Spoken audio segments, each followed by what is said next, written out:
that she is measuring unemployment figures with an unemployment association that is supposed to have existed and is no more in existence.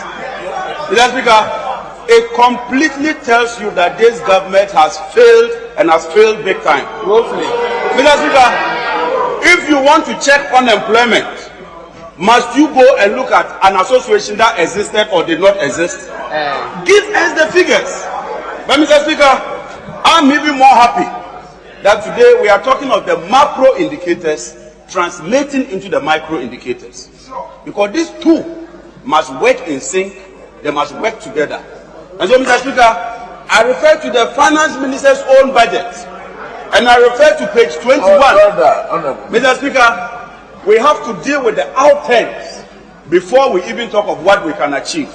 Mr. Speaker, if you look at table 4, the manufacturing sector in 2016 grew by 7.9. Today, as we speak, despite what they call one district, one factory, the manufacturing sector has declined to 6.5. Mr. Speaker, if you take the construction sector, which employs the bulk of the youth, which builds the foundation of this economy, in 2016, we were growing the manufacturing sector by 8.4. Despite all what they've talked about, Mr. Speaker, the construction sector today is growing at a negative 8.5%. Mr. Speaker, they tell us that they engage in some financial cleanup. We advise them, they won't listen. When you tell them the truth, they won't listen. Listen to the minister's own document. This is the document from the finance minister. Mr. Speaker, I refer to page 22, financial and insurance activities. 2016, we grew by 8%. Today, we are growing by 1.8%. Mr. Speaker, I dare say that this your so-called growth rate is a convoluted and contorted growth rate that has absolutely nothing to do with the ordinary Ghanaian. Mr. Speaker, the minister makes a certain claim, and I find that most unfortunate. This is a government that has increased taxes on diesel, taxes on petrol, increased the communication service tax by 50%, and even gone to the extent of increasing tax on ordinary LPG that we use for cooking. Mr. Speaker, this is a government that has increased petrol from 16 to 24 cedis. Mr. Speaker, when you do the arithmetic, we consume 4.6 billion liters of petroleum product every year. When you check this increment and the taxes, the taxpayer, you are taking directly from the ordinary taxpayer 10 billion cedis. Mr. Speaker, this is a government that promised us that on assumption of office, they will reduce corporate tax from 25 to 20%. So far, they have failed to do that. And there's a popular saying, Mr. Speaker, that if you can't get anything for your in-law, don't turn around to take the little that your in-law has. This is a government that has increased our income tax from 25% to 30%, Mr. Speaker. And yet the minister looks into our faces and tells us that having taken all this money from our pockets, he has put money in our pockets. Put money in our pockets indeed. Mr. Speaker, it is only the NPP government that puts money in your pocket by taking money out of your pockets. Mr. Speaker, go to the agricultural sector. They have launched what they call planting for food, rearing for whatever, all kinds of slogans. Mr. Speaker, this is the out end here.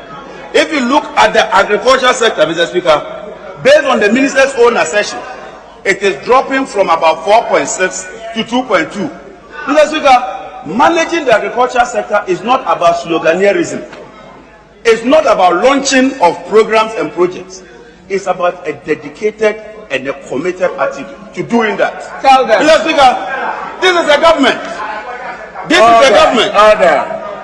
Mr. Speaker, this is a government that told us that they were going to raise a revenue of about 59 billion.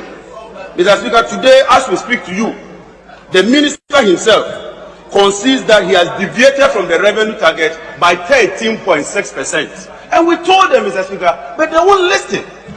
Mr. Speaker, this is a government that has decided that spending on infrastructure, spending on roads, spending on hospitals is not a priority for them. Theirs is to spend on consumption. Today, President Mahama can boast of hospitals. He can boast of an international airport. He can boast of interchanges. Yes. He can boast of roads. Yes. What will Mr. Akufo-Addo be remembered for? He has been sleeping. He has been sleeping. Mr. Speaker, he's been sleeping. Mr. Speaker, President Akufo-Addo be remembered for a sleeping president. When the people of Ghana decide that on the 7th of December 2020, they will boot him out. Yeah. The only thing he will be leaving for us is a limping free SHS with double track, Mr. Speaker. That is the legacy of President Akufo-Addo. Mr. Speaker, this is a government that told us that they were reprofiling our debts and that they will reduce our debt burden. Today, our debt has increased by a nominal figure of 73.3%. Today, every Ghanaian is indebted to the tune of over 7,500 cedis. Mr. Speaker, that is the track record of President Akufo-Addo, Dr. Bawumia, and the Finance Minister, Mr. Ken Ofori-Atta. Mr. Speaker, at this moment, I want to do something, Mr. Speaker, because I have just about 4 minutes. I want to educate the other side on how capacity charges and how energy debts are discovered, how they are computed, and how they are calculated.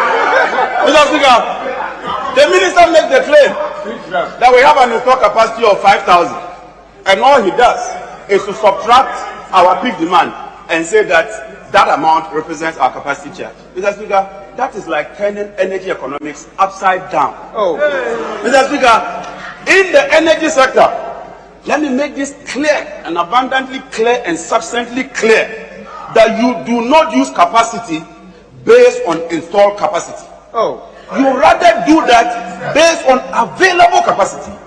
Because if the power is not available, where does the capacity come? Mr. Speaker, this is a document of the Electricity Company of Ghana. This is an official document laid before this house, and it was, Mr. Speaker, on behalf of Mr. Kwame Agyemang-Badu. Your committee sat on this. The Electricity Company of Ghana did the right thing, and I want everybody to listen, Mr. Speaker. They made the claim that our dependable capacity, which is the right thing to do, is 3,424. So this 5,000 is a non-starter and it cannot come in. However, our peak demand is about 2,800. We export about 200, which means that out of the 3,400, we consume 3,000. Now there's supposed to be a 400. In the energy sector, there is something known as reserve margin. You ought to have about a 12% reserve margin. When you account for that 12% reserve margin here, your so-called take-or-pay installed capacity is moot. It is a non-starter and is dead on arrival, Mr. Speaker. Mr. Speaker, if you want to confirm what I'm telling you, Mr. Speaker, the chairman of the finance committee is in the house. When they came increasing those levies, we demanded that they should give us a breakdown of how they are going to utilize the money. Mr. Speaker, here is the document. In the breakdown, out of 540 million, they are paying 331 million to a company known as Stratcom Energy. Stratcom Energy is a company that was formed in 2017 and now supplies fuel products. What has the supply of fuel products got to do with the take-or-pay in the IPP sector? Chop. Fuel is a pass-through. Fuel is a pass-through. And so, Mr. Speaker, I want to make it clear that this so-called take-or-pay that the minister wants to tell us is only an attempt to take money from the ordinary Ghanaians and end up paying for fuel. Mr. Speaker, it's not on my side, and so in concluding, Honorable Kweku, right? Mr. Speaker, on this note, the Akufo-Addo government must leave office and leave immediately, because once the we shall vote them out and they will go home and they will know that the people of Ghana are tired of them.